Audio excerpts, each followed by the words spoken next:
absurd. I mean, over 4,000 videos over 7 years, and talked about everything that I could possibly think of. And there are times when I'm just not into it. And I've learned to observe the phases of how I feel in life. And as I grow and become, I guess get older, definitely don't consider myself old. And I don't believe in being a grown-up. The idea that has been impressed on us that you reach some state and then all of a sudden you're just aware of things. It doesn't work that way. I'm 42. I think I'll be 42 this year, next month. And I have learned so much about myself through speaking on YouTube. But I've learned so much more about other people and how people react, the different modes and feelings we have, our interactions. I mean, I should say 5 years ago, I was easily trolled by somebody who wanted to try and insult me on YouTube. I'd be like, oh my gosh, why are these people so harsh? And of course I always have a retort, and the minute you stop responding to trolls, they go away. And they're always around. I always get some hater that's got to send me a message about something. But that's just part of the game when you stick your neck out there and you talk about things. The reason I'm making a video today is because I feel great. And I felt great all day. And it's very similar to the feeling I get the day after I have a psychedelic journey, for example, when I call it the after fry. The next day you wake up and everything just looks a little crisper, a little brighter. And I will sit in those states of mind and really think about life and start to understand the meanings of what's important. This is my path personally. I mean, I don't say that substances are something everyone should do. I'm not a major advocate of all psychedelics or anything, because I know that I've seen people that can't handle it. But I've found that for me, shutting down my frontal cortex and getting into the depths of my mind and making those connections, I kind of revisit places that I haven't been in a while. It's very similar to watching a movie you haven't watched in a long time. You think you remember it all, and you're like, oh, I've seen that before. But then you watch it and you say, I don't remember any of this. Oh my God. And it reminds you that your memory is not as great as we think they are. So when it comes to like life issues, it's easy for us to have an epiphany or a realization about our lives, and then it just fades over time. At least if you're, that type who is a philosopher or a seeker of information. I'll go through a type of Eastern phase and then a Western phase, and I just mean in regards to the way that we process things differently from Eastern Buddhism and mysticism to the Western fast-paced way of life, and how we're trying to, reconcile the two and rather be in a meditative state of mind, yet still function in this crazy fast-paced society. And, there's mornings when I get up and I have no motivation to do anything, and I have to force myself to come out to my office and send out invoices and send out packages and get all the orders made, and I get halfway through it and all of a sudden I pick up steam and I get going. And it reminds me that, it made me think of the Rolling Stone Gathers No Moss, but that wasn't really the one I was after. It was rather just, that old stupid old commercial I remember from years ago, the body in motion stays in motion, that old saying. And but some days I just wake up and I feel great. I woke up today, it was sunny outside, it's a nice day. There was just something about the morning. I put on music right away, and I got really into it. It brought emotion out. I was listening to Papadosio, and that's the thing. It was one of the epiphanies that I had last night in the middle of the night when I woke up was, we try to figure out the craziest things as humans, but one of the biggest questions we want to know is, where did we come from and where are we going? Is there a God? Is there an afterlife? Do we have a soul, a spirit? And there's a point where you can let all of that go, and it ceases to matter. And in years past, I was trying to understand and define what it meant to be human. And I would say, well, when you're dreaming, you're in the depths of your mind, but your consciousness is always there somewhere. But where is it when you're sleeping and not dreaming? And somebody proposed, where does your consciousness go when you're under anesthetic? And, all these questions we can selectively ignore them and say, well, that doesn't matter. But it does matter, because if your consciousness can go away for even a few minutes, then it can go away forever. And I'm not trying to be, a downer here. I'm actually saying, realizing that is very empowering, to say that it's not about our eternal souls in this reality. The me that I have today is not the same me that I was 10 years ago or 20 years ago. So in a million years from now, in Earth years, I'm not going to be the same person. I might not even be a person if there's an entity or a soul outside. But what I realized, not to get too far off topic, is that that it's revisiting that movie that I already knew. That what sets us apart from a spiritual being, an entity, a ghost, a god, is our emotions. And in many of these, say what they call spiritual traditions, or, many of the New Age beliefs, there's a central theme around entities wishing they could be human. And then there are other ways of thinking, or people say, well, being human is actually a punishment. That having emotions and being here and having to deal with life is some sort of a punishment, or it's a prison planet, if you will. That is absolutely absurd to me. And that's because of my understanding of balance. That you can't, without pleasure there is no pain, without pain there is no pleasure. We don't understand one without the other. And when Buddhists talk about suffering, it's not a matter of, oh, my finger's broken and I'm in pain. Suffering is just the realization. You could be in the greatest state of mind and even have a thought about, things aren't going to be like this forever.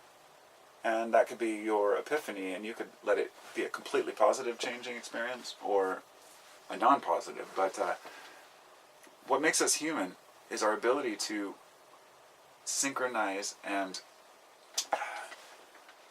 pull all of our emotions together, as well as pull all of our senses together. Part of what makes me me is sitting here, I can feel my own hands, I can see the camera, I can see the sun outside and the beautiful trees. I can hear sounds and birds and myself talking. I can taste, I can feel. All of these things are human-based. Realizing that they're trapped in this reality, this 3D reality, I just say forget about what might come later. It doesn't matter. What matters is maximizing pleasure in this reality without harming others. And sometimes I bring in this little thing called,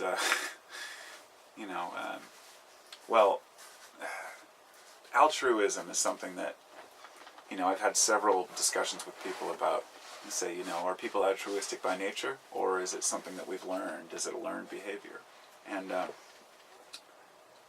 it seems that people want to help each other. And it's not just a human behavior. It's in the animal kingdom too. And not just within species, but interspecies. And this is symbiosis. This is the world we live in. Everything is interconnected. Once you see things from a connected standpoint, you can't really go back to not seeing that, to thinking that things might be random, or that, evolution's just some random chance happening. Stop trying to define the biggest questions and start working on what we can do while we're here. And for me, that's emotion. But using the emotion in a constructive way. Because excitement is an emotion. I'm talking about feelings, the way we feel. And feelings are something that society tells us to suppress. Say, real men don't cry. But that's changing. Say that, once you're an adult, you shouldn't cry about silly things, or, you need to control your anger. Well, all of these are true, but sometimes you're going to get angry. And if you think that anger is a negative trait, then you're going to get angry, and you're going to be angry at yourself for being angry. And that's a circle that goes nowhere. Being angry gives us a chance to analyze our emotions and say, why am I angry? Sometimes people will say things that aren't true about us or about others, and we get angry because we know that the person's wrong.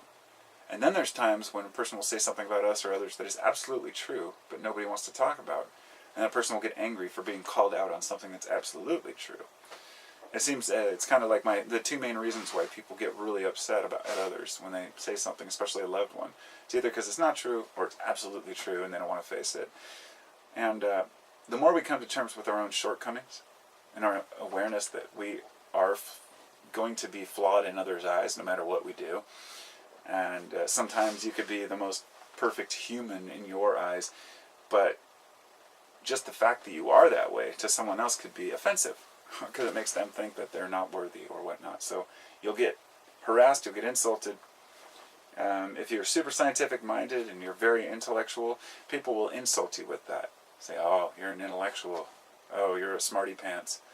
But if you're a complete moron and you don't learn anything, people will say, you're just, primal, you don't pay attention to anything. It seems there's a happy medium where people say, this is okay. And so, the more we try to push our views on others, and the more we try to get people to agree with us,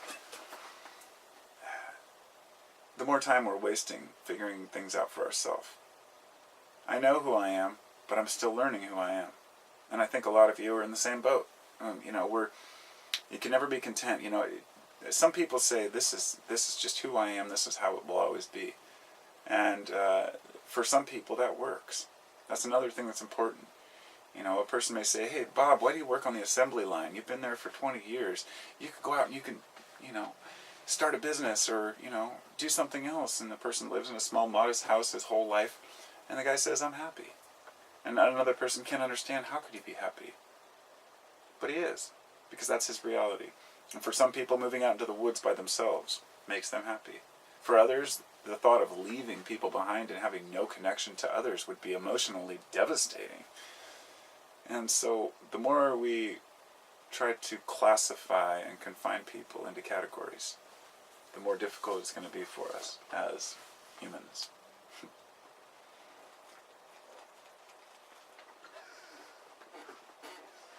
This is a drive-through dry hopped red ale. I picked it up because I had a Volkswagen bus on it. It was at Trader Joe's, and got a 6-pack the other day. Beer. Hey, I worked. I did my daily work. I guess that was something I wanted to mention, is that when I woke up and I came out and I was doing my work, I was like super motivated and focused, and I thought, why can't I be this motivated and feel this good all the time? And that was the moment when I realized that it's not natural. It's not within nature to feel great all the time. It's only the low points that show you when you're at a high point. It's very difficult to explain. It's the seesaw of life. I've had this discussion with many people, and a lot totally disagree with me. They say that pleasure and pain have nothing to do with each other, that you don't have to suffer in order to see pleasure. And I would say maybe not in the short run, but eventually a person gets bored. And it's only the unknown, the mystery of life, that keeps us going. You could walk out in front of a truck tomorrow. If you knew when you were going to die. And this is why I can't stand psychics, people go to psychics and they say, oh, they told me that, they could tell me when I'm going to die. I'm like, why the hell would you want to hear that from somebody? Why would you want somebody else to even remotely tell you what your future would be like or could be like? Because even if it's not true, you will manifest that reality through your subconscious. We're not meant to know anything that's coming. That's why prophets are a joke to me. That's why even looking back through old prophecies and Nostradamus predictions and others through prophets, I was really into that stuff for a while, and I found that every single time that, well, wait a minute, that could be taken any way.